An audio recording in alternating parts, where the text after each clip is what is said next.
welcome. Here we are on Personality 7 this week. And as you know, I always like to start with a little conversation, something to think about as we work through the week. So this week, I thought about how we had a pretty long discussion about deadly sin, and what is the deadly sin or the extra two sins that we carry in the personality types that kind of like slide through and invade all of our worldview, right? From who we are. And that if we know what our deadly sin is, if we know what it is that we turn towards, then it helps us to be able to adjust the way we think and be more compassionate with ourselves and understand the parts of our personality that are a challenge, that we know as we let go of certain stories, we can be more open and more free and loving with ourselves and loving with others. So the thing that I wanted to talk about was just to remind you that the seven deadly sins were first identified by Pope Gregory, and then what they added to the Enneagram, because there's 9 personality types, as we talked about last week, was anger and deceit.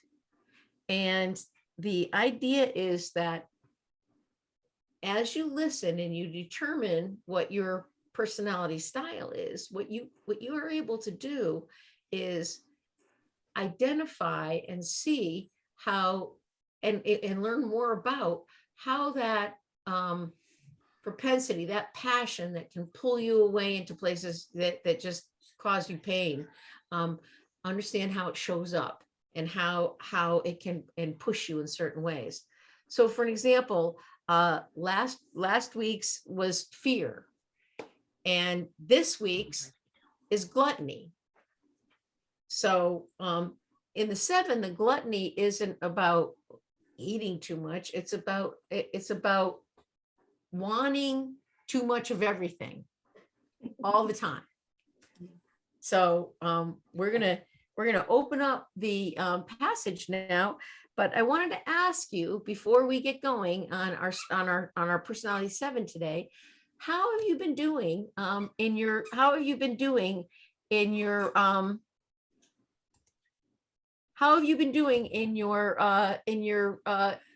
study of your personality? Have you been able to detect any of the personality styles that seem close to who you think you are?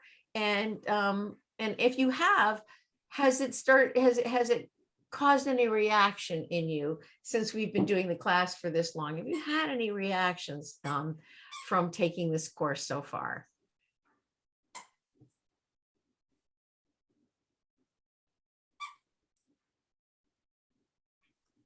I've started identifying my,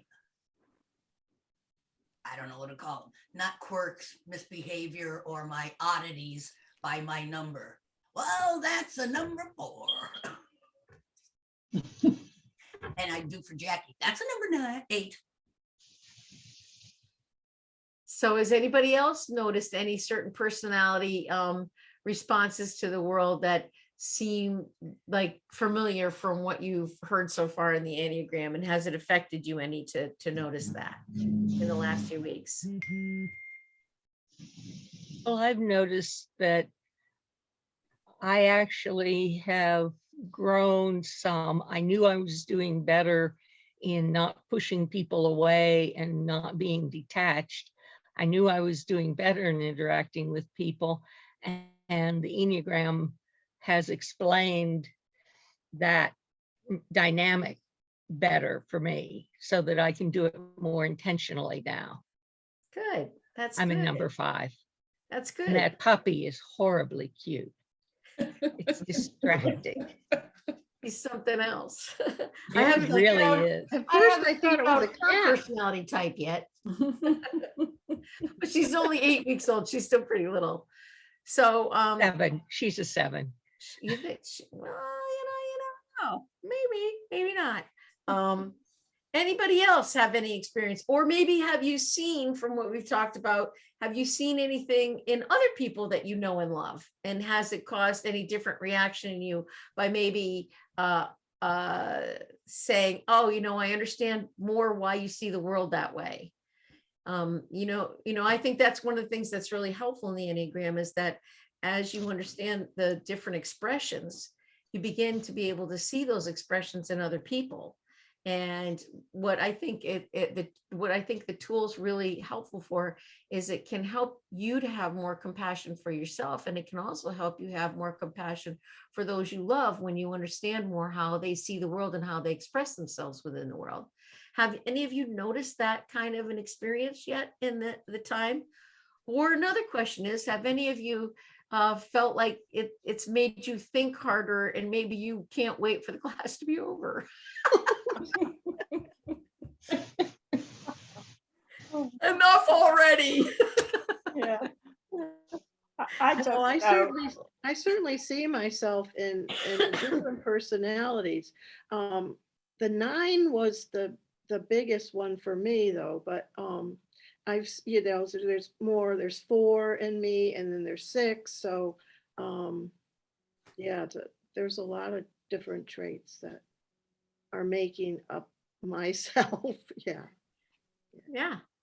It's like to help us, like Jackie said, to help us and to help the people we meet with recognize those things so that we can, like she said, know what they're doing. Why? Rosemary, did I see that you might have a comment? Thanks, Ness. Thanks. I'm Margaret. just saying, I knew I was a 2 decades ago. And the thing is, but wouldn't you think by now I wouldn't keep getting tripped up by it? No, that's the whole point. That's the whole beauty of it. Actually, I love that you're saying that, because the beauty of it is we're never going to be perfect. Yeah. So- and my sin is pride, darn it. Oh man, that's very. And I go, What'd you wait think a by minute, now? I am the best helper. The thing is, and the more I get to be the best, I go, whoops, there's another body blow. And I have a hard time being helped. My dear friend Karen just came up and gave me great big packages of cookies. She's leaving, so she leaves me these big packages of cookies for my freezer, so I can entertain people when they come with tea Really? and cookies. That's wonderful. Yeah. That's wonderful. It just overwhelms me. So I mean, wait a minute. I'm trying to get this, Rosemary. That sounds awesome. I mean, the sad thing is for me is if anybody left me big packages of homemade cookies for entertaining other people, the only person I'd entertain is me. I know, really. Eating all of them. Well, I do have a lot of people come. It's one of the things that for a number 2 helper is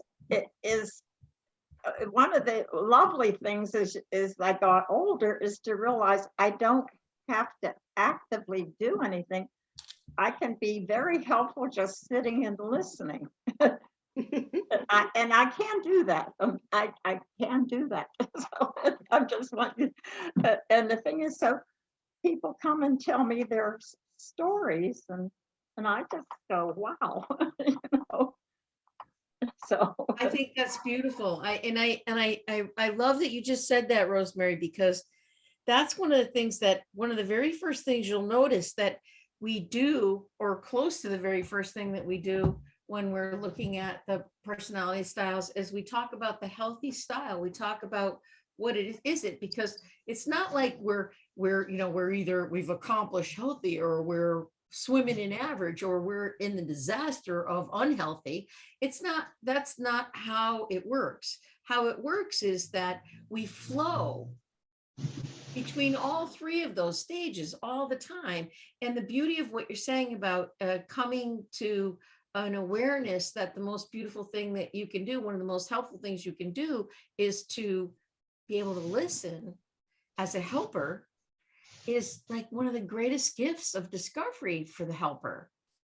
Because when you really think about the expression of God and how we bring forward the expression of God, it is by our ability to be lovingly present, trusting in God's love to work through us.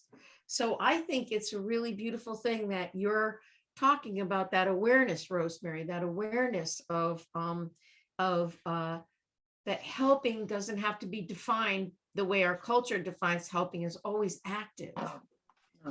It can be physically active. It can be active by a present heart and present mind. So thank you for that. I hope people can see that kind of redefinition and when Rosemary shares it, having walked with the knowledge of the Enneagram for a long time, how it can transform you into new understandings always of who you are and the gifts that you bring. I love that. Thank you, Rosemary, very much. Well, thank you. So Yeah, it's that's awesome. it's just, I get this good thing and then I go, oh, but there I am again. The shadow will come out and I go, oh, another learning time. Well, that's interesting. The interesting thing to me is if we think back to our psalm this Sunday, I was saying during service how one of my very favorite lines in the psalm is, don't be like a horse or a mule that has to be bridled. Just stay close to stay close to God. And I will teach you. God says, I will teach you. The line is something, and I'm not going to say it right now, but it's I will give you my eyes. Basically, I will teach you how to see the world the way I see it, is what the psalm says. That God says, a promise that I will allow you to see the world the way that I see it, but you have to stay close to me. Well, when we study the Enneagram and we look at the places where we reject the love of God and we lack trust in that's the Spirit leading us, that's really right where we go off the rails on any of our gifts, right? When we let go of trusting that God wants to work through the beautiful creation that we are. So I think that every time you feel a twinge of that, oh, there's that 2 in me again, or there's that 8 in me, or that 4, or whatever, it's actually to say, thank you. I can draw closer to God again. I can grow closer to that love, because I know that the gifts that I bring are beautiful. And I know that every once in a while, because I'm not perfect, I'm prone to wonder, but what a beautiful thing. It draws me right back to the Spirit and the grace and the love of God to move forward in a freer expression. I think that's what the Enneagram can give us, the moments when we know we need to move closer to God again. I hope that helps to look at it that way. Yeah, I like that, what you just said. Yep. So with that being said, let's pop up the 7. And I want to tell you, the 7 for me, my debate as I've gone along in my journey of understanding the Enneagram has been always, am I a 7 or an 8? So when you listen, you're going to hear a tremendous amount that sounds like, oh yeah, that sounds like her. Oh, and it's not pretty, people. It is not pretty. Okay, here we go.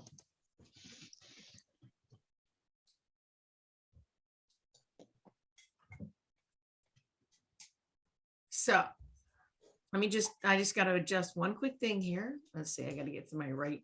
Can you all see that all right? Is that good for you? Is that big enough and clear enough? Yes. It's Yes. fine for me. Okay, It's good. let me just set my other one up so I can see you all well. Hold on. All right, there it is. Okay, so personality 7. Personality 7 is the enthusiast. They're fun, spontaneous, adventurous. They are motivated by the need to be happy, to plan stimulating experiences, and to avoid pain. Do you know anyone like that? Do you know anyone that has the tendency to want to be happy and to have stimulating experiences and to avoid pain? I think everybody would want that. Yeah, sounds like everybody. It Yeah. does. Yep, everybody wants that, right? When you really think about it, when you look at it down the road, you're going to see that everybody really wants, but actually, everybody really wants everything that is the greatest desire of each personality type. And we have all of that in us. So it gives us an opportunity to have real identification and understanding with what's going on with people. So the 7 is in the same triad as yesterday's 6. And it's driven by fear. At the deepest level, it's driven by fear. And what it does is the thing with 7s is unlike 5s or 6s. It forgets. 7 wants to forget about the fear. So 7s are every bit as fearful as 5s and 6s. Where they differ is in the way they defend themselves against the fear. 5s ward off the fear with knowledge, 6s with pessimism, and 7s with inexhaustible optimism. Their deadly sin is gluttony. To avoid painful feelings, 7s gorge themselves on positive experiences, planning and anticipating new adventures, and entertaining interesting ideas. Never satisfied, the 7's frenzied pursuit of these distractions eventually escalates to a point of gluttony. The 7s, the type 7 enthusiast. Just think of happy things and your heart will fly on wings, Peter Pan.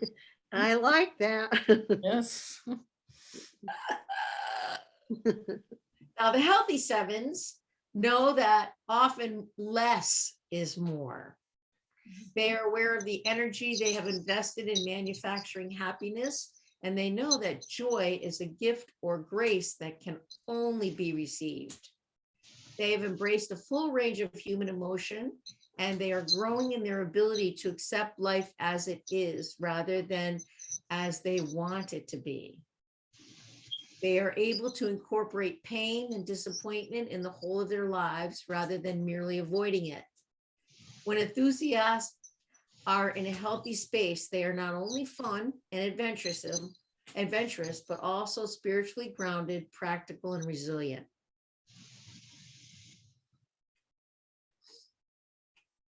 Average 7s reframe almost everything that is sad, limiting or could be perceived as failure, changing the narrative so that even the most negative events are recast into an affirming way.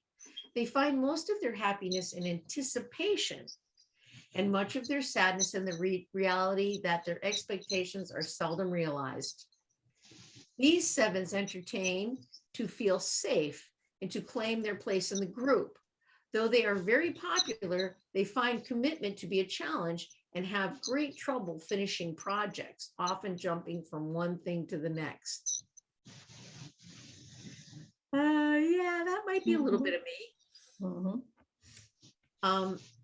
Unhealthy 7s see themselves and their environment as inadequate, feeling sorry for themselves and often believing they've been dealt an unfair hand. They try to avoid pain at any cost, which leads to irresponsible behavior and seeking instant gratification.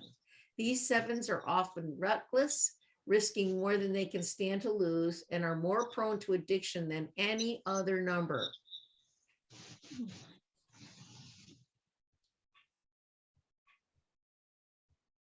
Sevens embody joy and a boundless love for life. Most mornings they burst into life like kids who just found out it's a snow day.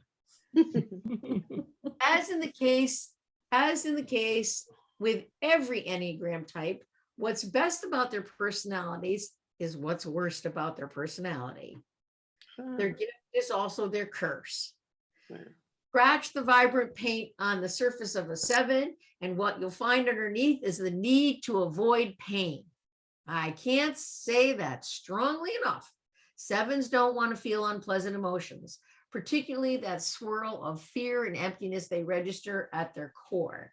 No one enjoys feeling frightened, sad, bored, angry, disappointed, or frustrated, but for 7s, emotions like these are intolerable. I have to tell you that during one of my darkest periods of my life, when the 7 was the most vibrant and the pain of this and the pain of being was so strong in me, I actually would take a lawn chair at night after the kids were in bed, and I'd put it out in my backyard, and I'd sit and I'd say to myself, you just have to feel. Don't move. Sit here and feel. Because I never wanted to feel. I always like, just keep me busy, keep me doing something, da, da, da, da, and I can avoid all the pain. So I have a very strong sense of that in my being. And so if you are a 7, you will notice that it's extremely difficult for you to bear feelings of pain, and you'll do just about anything not to have to feel pain. Jackie, the first thought I had was, it sounds like a bipolar person. It sort of is. I really would tell you that I think that it can be. I think that the pain that a 7 carries by their avoidance. I mean, they make more pain for themselves because they avoid their pain.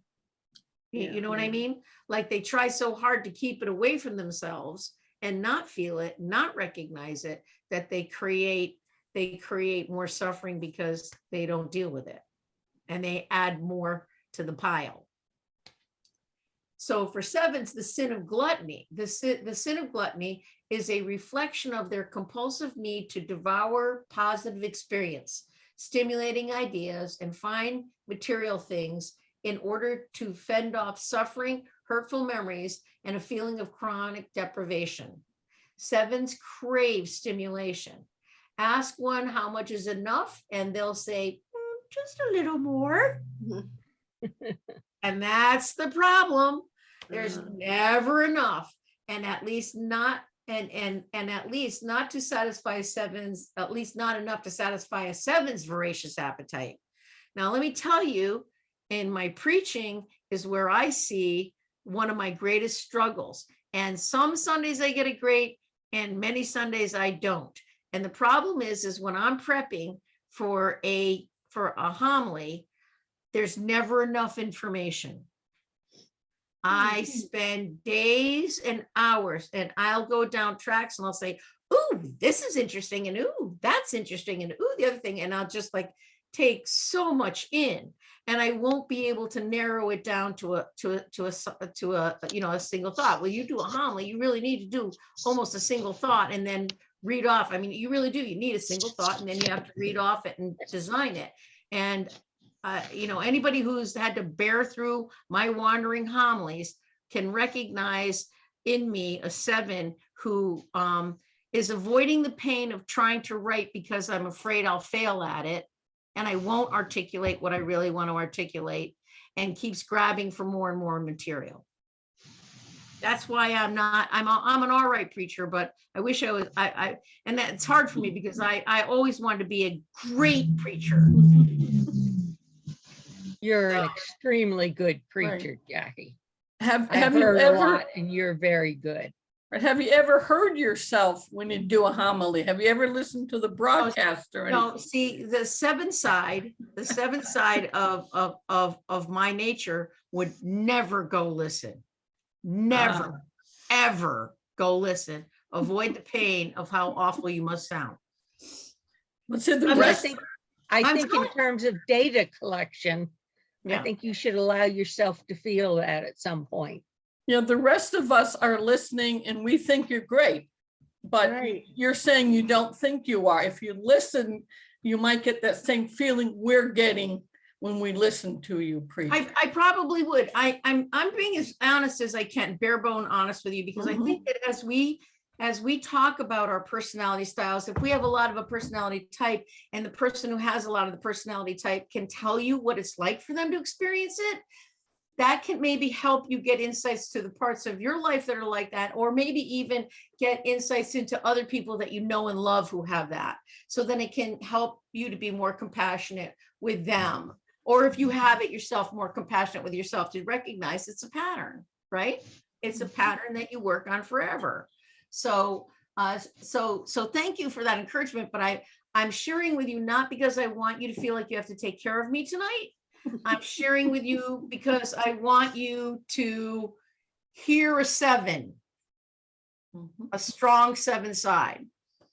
So 7s I cope think with the their fear triad, I think it's important to recognize for 6s and 5s too, though, that the fear triad is really, a lot of what you're saying applies to all 3. yes, Because I yes. do the same thing when I prepare for something. Yep, yep. It's very, very important to recognize how that fear shows up. The fear shows up in that triad, in our triad, in very different ways than we can imagine. So each one expresses it differently, but thanks for saying that, Nancy. That's a really important point. So 7s cope with their inner tumult by gorging themselves on interesting ideas, acquiring choice material possessions, jamming their calendars with activities and adventures, fantasizing about a future filled with exciting possibilities, and planning their next greatest escape. According to the Enneagram, the opposite of gluttony is sobriety. For 7, sobriety doesn't mean giving up drinking, but rather slowing down, living in the present moment, exercising self-restraint, reining in their restless monkey minds, and getting down to the business of ordinary life. I cannot tell you how huge that is. It's very, very big for 7s, very big. All of us have ways of defending ourselves against pain. For 7s, it's keeping things lively and positive. The question 7s are always asking themselves is, how can I jam in as many pleasurable experiences into this moment as possible? Their source of satisfaction is never found within them or in the present moment. It's always external and in a far distant future.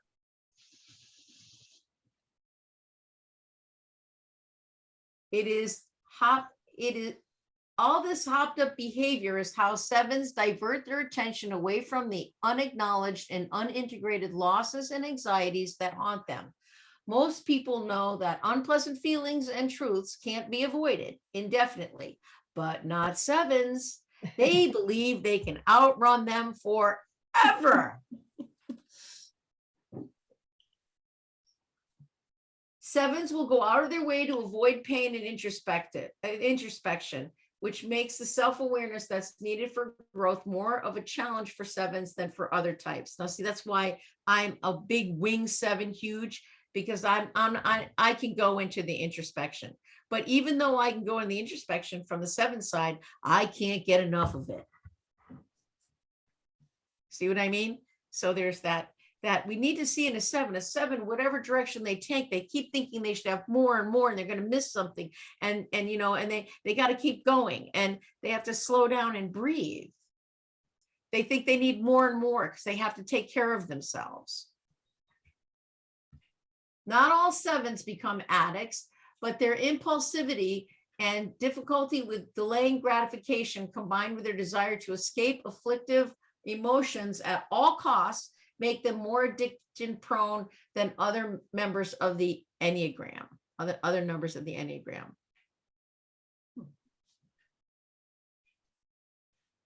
They are spin doctors. And I want to tell you, like, when it comes to that kind of avoidance and need for self-gratification, especially when I was working when I was able to commute to Willimantic, and also when I was at Preston, when I would have really stressful days working, dealing with difficult situations or whatever, I'm not exaggerating to tell you that the back of my car was filled with giant bags of potato chips. That's why I talk about it all the time.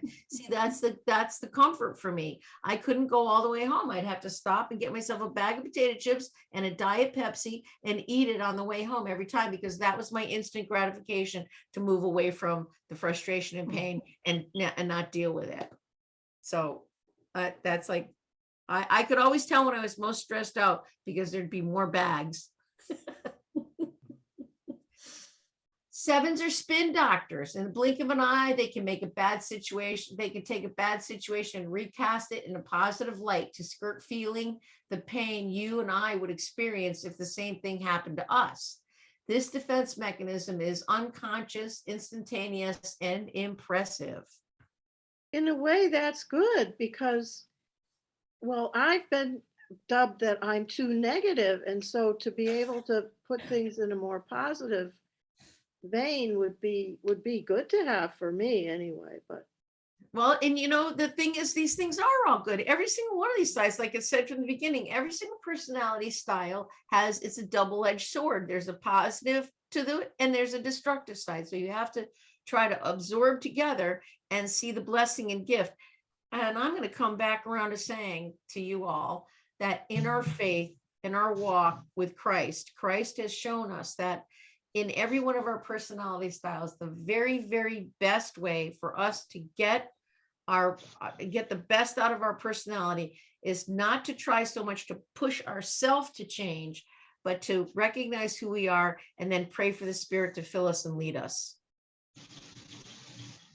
So Isn't it generally the case that the very best of a type is also the biggest source of problem? yeah, that's what that- we said earlier. That's exactly it, Nancy. Your gift is your curse. Yes. And your curse is your gift. I mean, that's the whole thing. The whole idea is it's about coming into a place of balance, which we're never going to do perfectly. That's the whole reason why we're so blessed to have the grace of God, the love of God, forgiveness, and all of that, because we don't have to worry about doing it perfectly. We can just be aware of it and let love come in and be a balm and help us through it, so that we can give the best gift for who we are and how we express ourselves in the world. But first we have to understand who we are, and we have to notice how we go off the rails, and not hate ourselves because we go off the rail, but just say, yep, that's the cute little imp in me. You see how I'm rewriting the story for you right now? Can you see that? I'm saying, oh, it's not so bad. Let Pollyanna tell you how we can make it good. But to be serious a minute, balance is what's important, and balance is dynamic. It's Right. never a static thing. So in a sense, we have to expect being a little one way or a little another, even if we're healthy with it. Well, And absolutely. it's leaning on God to help us keep that balance, Right, because they're it is really- dynamic. Exactly. It's love that pulls us back. Love that pulls us back in line. Love that Yes. helps us to see the best way to use our gifts. It's not us trying to do it. If we try to do it, we're just using pride. But boy, know- it's hard to avoid. Yeah, but that, even when you know the Enneagram, the bottom line here is if you try to make yourself better without a humble awareness of who you are and letting God help you, you're basically running on ego and pride, trying to buff yourself up. And Right. that's never going to work. A phrase that I got in meditation the meditation I read this morning was the compassionate holding of essential meaningless. And it struck me that that's what it said, the compassionate holding of essential meaningless or tragedy as Jesus does on the cross. And I go, we need to compassionately hold our shadow, meaning the selves, the things we just have to be compassionate with ourselves and learn how to be, and then as we learn the other types, we can be compassionate with them too. That's the beautiful thing of it. That is the beautiful thing of it. And that's why the Enneagram, in my opinion, is one of the most exceptional tools that we can use. As we get used to listening to it and we get used to who we are, we can hold ourselves and others in compassion and trust in the love of God more. So thank you, Rosemary. Thank you, Nancy. So if you call sevens on the carpet for acting selfishly or having a bad attitude, or you caution them against making a dumb decision, they'll come up with a million good reasons for doing whatever they want to do, no matter what it will cost them or others. Their litany of justifications is no more than a strategy against having to feel guilty for being selfish or stupid for making an unwise decision. You see, other people would give you the litany because of different personality types would give you a litany because they want their way, right?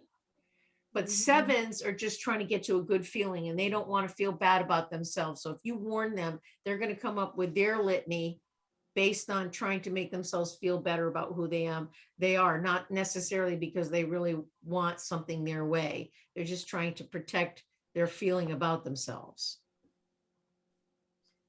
So sevens don't want to be tied down. Sevens need flexibility and avoid making long-term option-limited commitments. They live for the next adventure. These pleasure seekers savor the anticipation.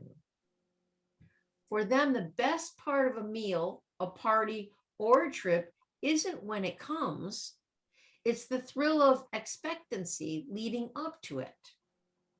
This is why sevens sometimes feel a little down when the meal appears, the party guests arrive, or they're actually standing at the base of the Eiffel Tower.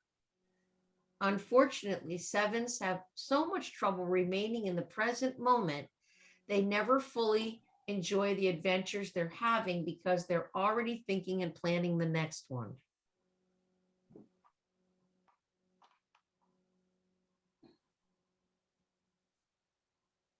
I can tell you that that's a true experience. Have any of you ever gone somewhere and been, like think about it in your own lives? Have you ever done an experience where the anticipation of the experience was so great and then you got there and the experience happened and you were like, wow, I'm not feeling it. I mean, I was more excited before. I'm not feeling it as much as I anticipated or hoped when I got there. Did you ever have that feeling? Sounds like people planning their weddings.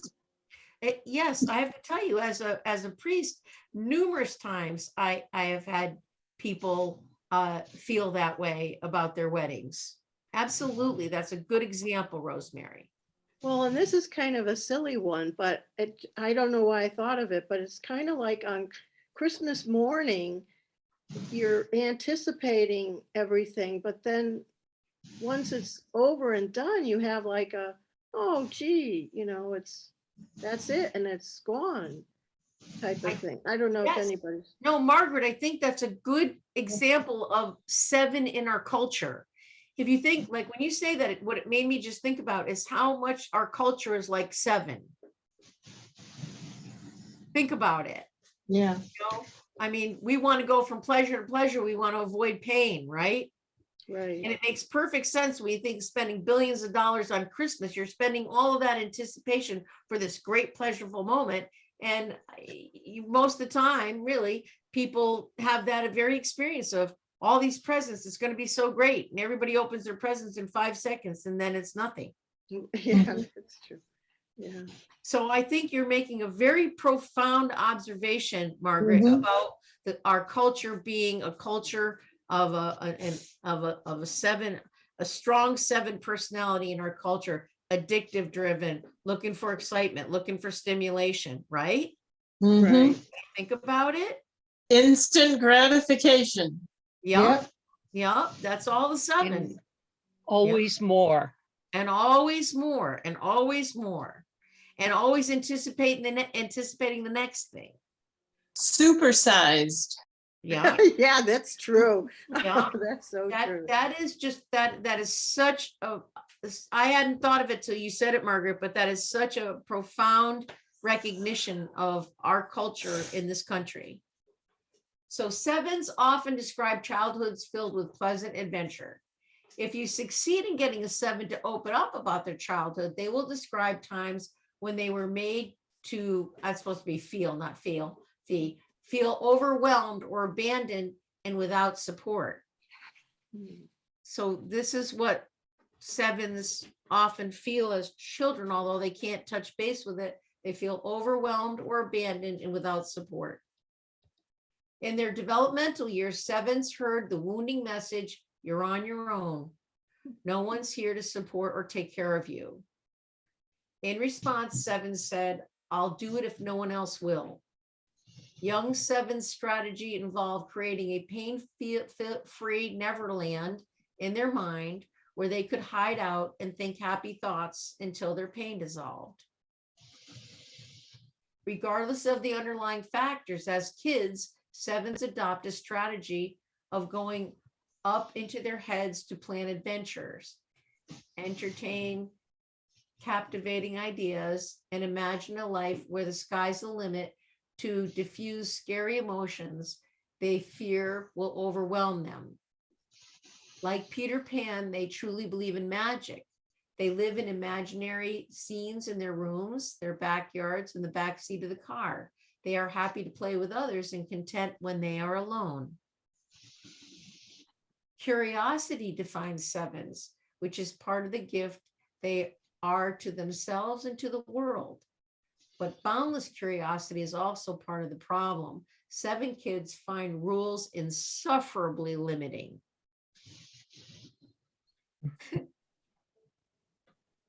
That reminds me of how strong my 7 side is. I can remember one time when I was in first grade, we had our own private bathroom and I hated rules. And we had our own private bathroom for, because we were little 1 year, we were first graders. And I went in, it was kind of in the winter and it was cold and drizzly out. And I was kind of bored with school. So I opened up the bathroom window and I climbed out and I jumped out into the playground. And the problem was, when I got out on the other side, I realized that the wall was higher on that side. So I was stuck outside.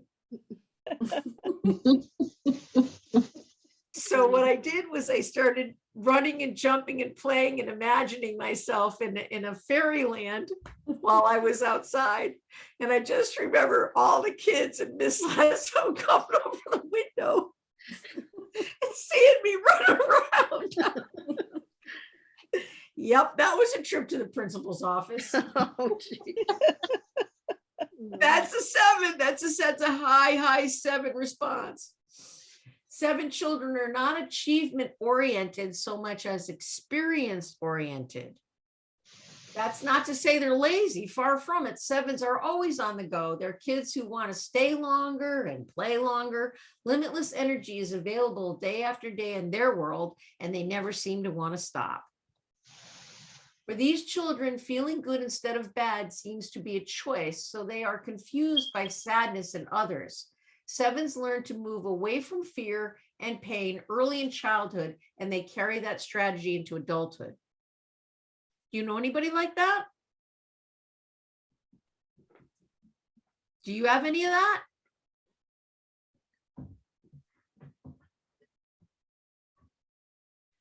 Sevens in relationship. More than any other type, 7s need spontaneity. If you're not ready and raring to go somewhere at a moment's notice, your relationship with a 7 probably won't last. 7s want nothing to do with confining relationships. They're classic commitment phobes. As Helen Palmer observes, because they treasure their independence, 7s have to be made to believe a relational commitment is their idea rather than something you imposed on them. 7s are wonderful companions because their talk style is storytelling. They can keep a group on the edge of their seat while they excitedly act out a story of something that happened to them. They're always interested in your inner life. They want to know your life story and draw you, it's supposed to be you in there, draw you into their exciting world. Fear of bad feelings that rise in conflict will trigger denial in 7s. You might have to light your hair on fire before you get a 7 to face up to the fact that something's not working. Oh, gee. Their repression of emotions can make some 7s appear callous or lacking empathy. 7s always want to keep their options open. They're the people who say they'll get back to you. It's not unusual for 7s' friends to say they felt abandoned by them on occasion. They tend to overcommit socially, since a 7 abhors a vacuum and an empty calendar threatens them with boredom. People unknowingly rely on 7s to bring them a supply of infectious enthusiasm to every activity they do with them. You'll notice that with 7s, they've got excitement, verve, and vigor, and you count on them to bring it. 7s would rather eat glass than suffer boredom. When it surfaces, 7s get hyperactive and overly talkative. Their minds race faster than usual and they become bad-tempered. When adult 7s begin frantically running around or flitting from one project to the next without finishing any, They need friends or partners to stop them and say, get present. That's like such a big need for me. It sounds And like if ADD. It is. I mean, couple it with ADD, but I'm just saying, mostly anybody who's ever worked with me knows I take on too much and don't get anything done. Well, I get things done, but Or you get things done, yeah. sevens are fascinated with other people's lives, and they counterintuitively attracted to people who suffer. To be clear, sevens can enter dark emotional spaces, but they can only stay for as long as they have to and then escape. Okay, so now sevens at work. Sevens need to find work that is fast-paced, work in a fast-paced creative environment that affords them independence, a variety of activities, and flexibility. Hence, I'm a priest. Sevens are dreamers and initiators. No, seriously, it's really important for me to have all that stuff. Sevens are dreamers and initiators. Their ability to synthesize information from a wide range of subject areas, spot unseen patterns, and connect the dots inside complex bodies of knowledge and notice where systems overlap make them prolific idea generators. Add to sevens' keen analytical skills and their capacity to envision an organization's preferred future, and you've got someone who will adrenalize the team and make invaluable contributions to advancing the mission of any organization. Sevens are rock stars when it comes to working on short-term projects or getting startup companies off the ground. Their optimism and creative juice and spirit, energy, and sprite energy move things along at a quick pace. Be forewarned, however, sevens aren't managers or maintainers, so you'll need to find someone else to oversee the execution phase. Also, sevens are marvelous team players, friendly and popular. They bring variety and some much needed spontaneity to the workplace. Now, the end of that sounds like sevens, but the beginning of that paragraph sounds like fives. Well, see Because- that, yeah, everybody pulls together. Sevens are very much that. Sevens are very much that same way. Analytical fives. and able Yes. to pull together ideas. Okay. Yeah, because think about, sevens are always pulling everything in, want to Yeah. do a lot of stuff, have loves together. So they have that same gift and quality. Sevens work best under conditions that offer both firmness and flexibility. They need to be held accountable to keeping on track, but it's best to give talented sevens a long leash, multifaceted job description, and encouragement to stay on the course. Sevens make great leaders as long as they don't have to carry the weight of too much responsibility.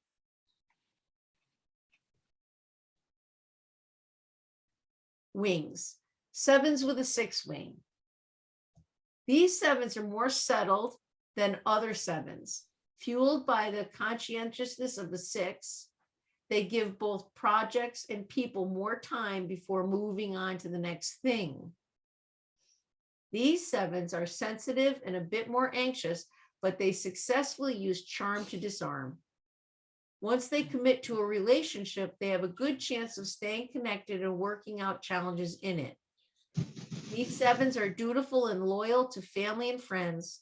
They are fun, entertaining, and accepting of others. All right, there we go. Sevens with an 8 wing. The sevens with an 8 wing are competitive, bold, and aggressive. Reflecting the 8's characteristic bravado, they are persuasive and assertive in relation to their ideas and agendas, and they usually get their way. Still, they are playful and have a good time, and having a good time is more important to them than gaining power. These sevens are easily bored, so they often start things and don't finish. They enjoy being in relationships as long as they can contribute to the happiness of their partner. Living inside an unhappy relationship is very frustrating for these sevens, and yet endings are devastating.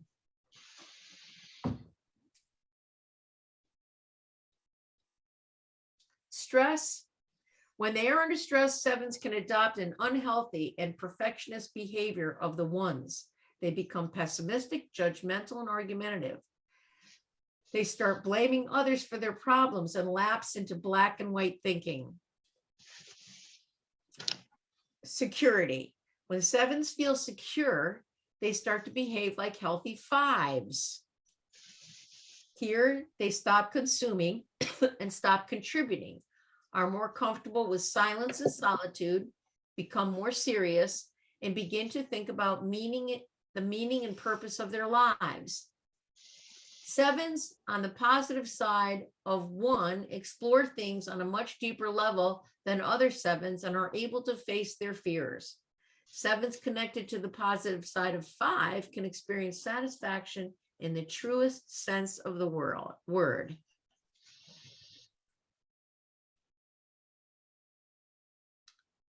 Spiritual transformation.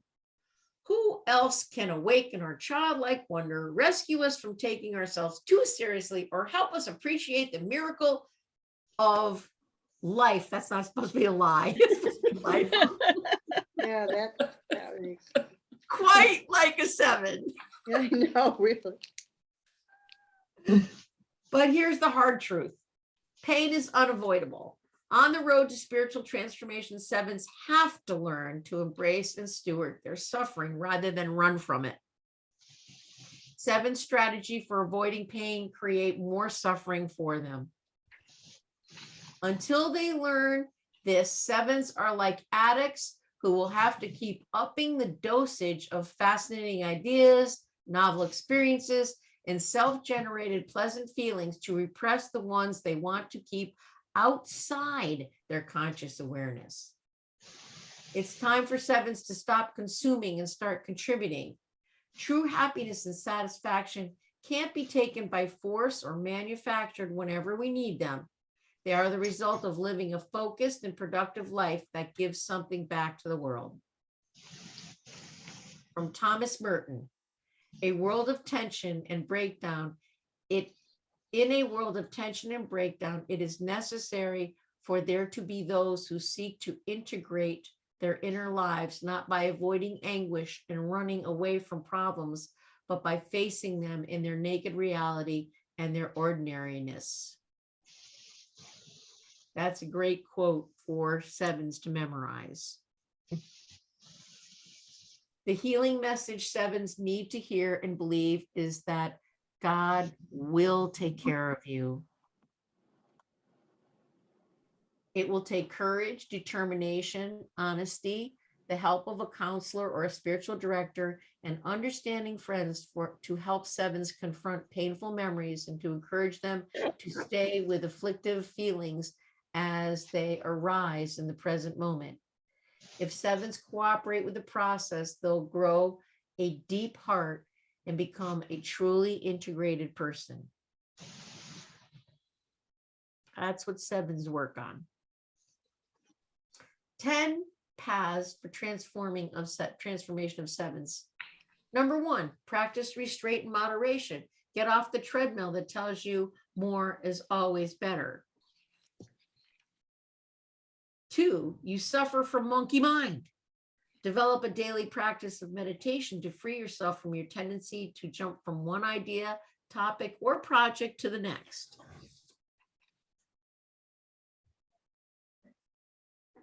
Develop and practice a spiritual discipline of solitude on a regular basis. Unflinchingly reflect on the past and make a list of people who have hurt you or whom you have hurt. Then forgive them and yourself. Make amends where necessary. Give yourself a pat on the back whenever you allow yourself to feel negative emotions like anxiety, sadness, frustration, envy, or disappointment without letting yourself run away and escape them. It's a sign you're starting to grow up.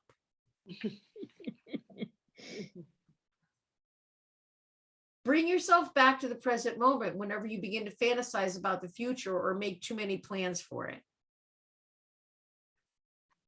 Exercise daily to burn off excess energy. I have to tell you, this is my phrase is, you gotta walk the dog every day.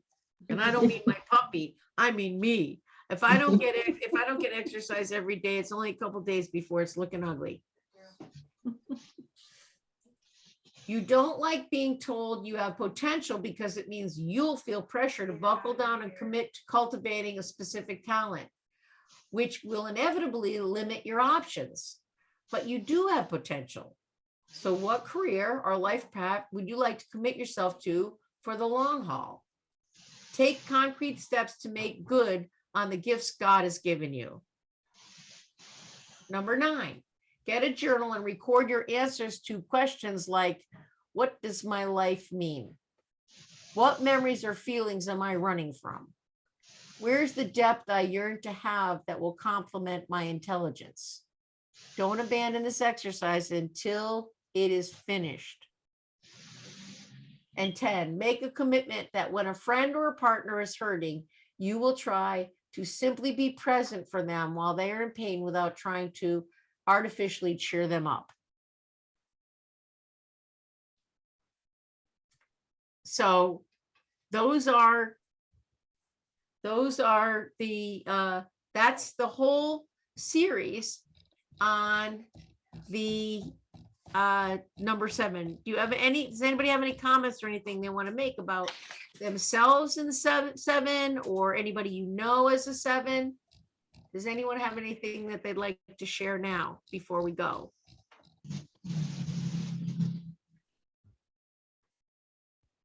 I think my brother was a 7, and he'd made his mind up that his life purpose was to have memories, and so when he died, when he was in hospital, that's what he did.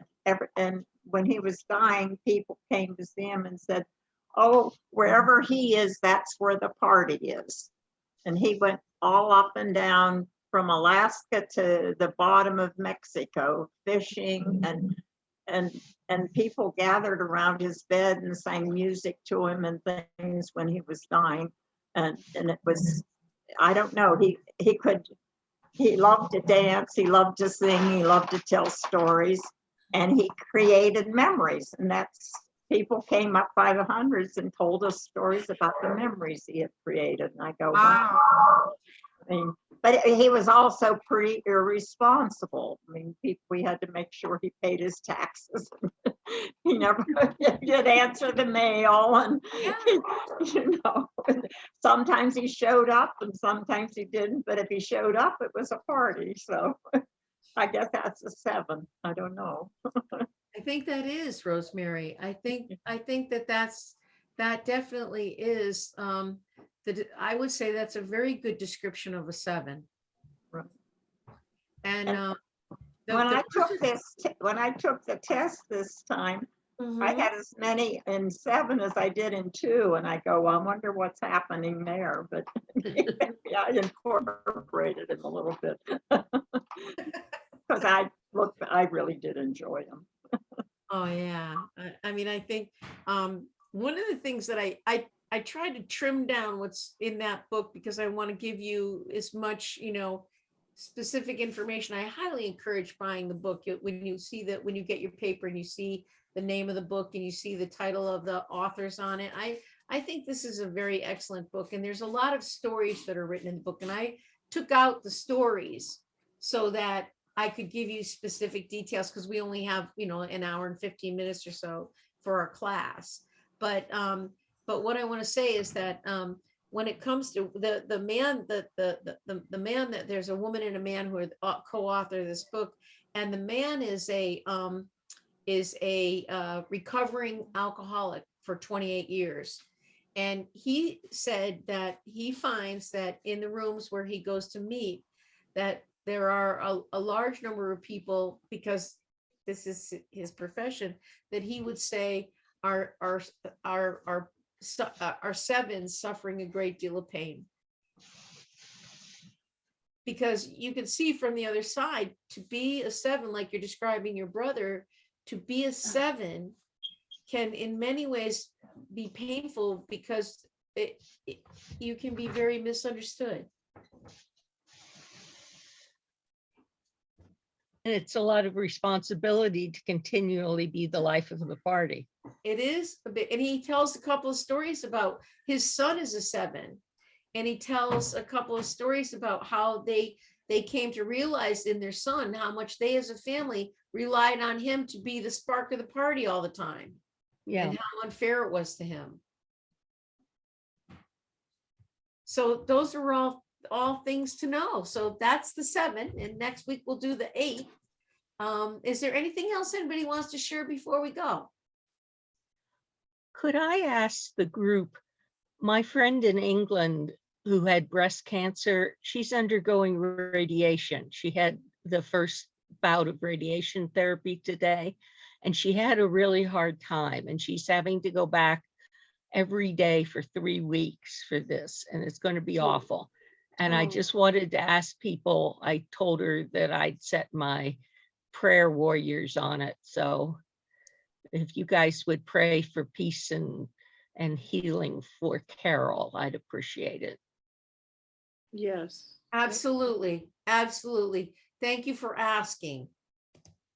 Thank you for being willing to do it. Why don't we I- just do it? What right now, before we go, let's just say a prayer for Carol. Just imagine that, the healing light of God pouring into her body, working with the radiation so that it does nothing more, nothing less than it needs to do. And praying for the anxiety that she must feel after today's difficult session, thinking about 3 weeks of this treatment, that she could feel the love of God surrounding her and holding her so that she can go through it one step at a time and be carried in God's gentle love through it. And let's also pray for Nancy as she ministers to her friend, that she can know that God is working through her to bring love and hope to Carol. Amen. Amen. Thank you. All right, my dears. Anything else before we go? Now, since I want to talk to you, should I just stay on this? Yes, just stay Okay. right here. I'm going Okay, to invite all of you to go because I have to have a conversation with Diane Pierce. So if you all wouldn't mind, get out. you don't have to Before be I so leave. mean. Before I leave and